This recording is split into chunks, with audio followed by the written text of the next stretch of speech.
Okay, welcome to our channel. Magluto tag dinner.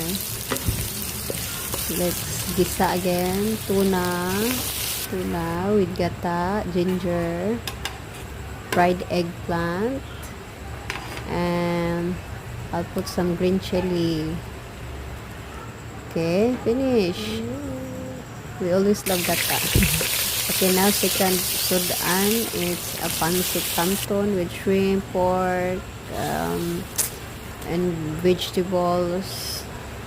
Para children can eat vegetables, and some seasonings, and boil, and okay, vegetables, some fresh leaves vegetables, and done with calamansi on the